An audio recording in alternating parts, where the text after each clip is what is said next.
Et c'est dangereux de prendre toujours les remontants pour pouvoir faire le sexe. C'est dangereux. Si tu ne fais pas constamment, ce n'est pas un problème. C'est la même chose comme les autres besoins naturels. Quand c'est constant, ça nous gêne.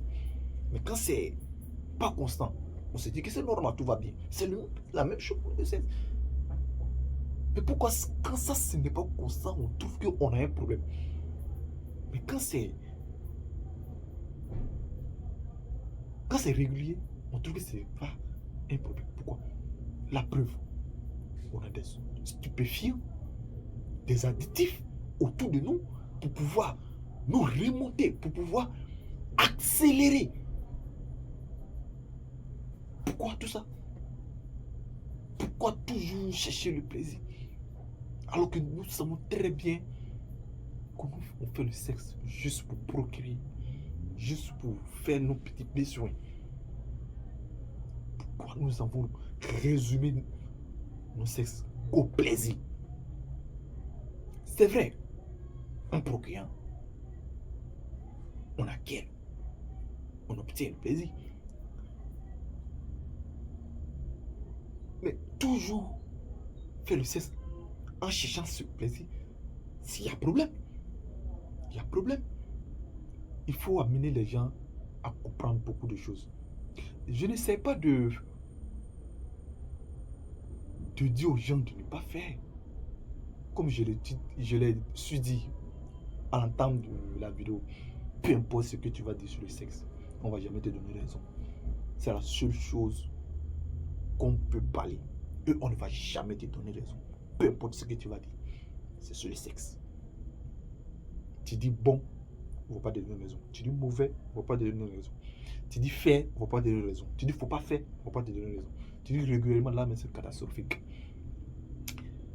Alors, mais ça ne m'empêche pas d'en parler. Mais je sais qu'il y a des gens qui vont comprendre, qui vont voir où je vais en venir. Les gens comprendront. Pourquoi que ce n'est pas, quand c'est régulier, c'est régulier, pourquoi on ne trouve pas que c'est normal?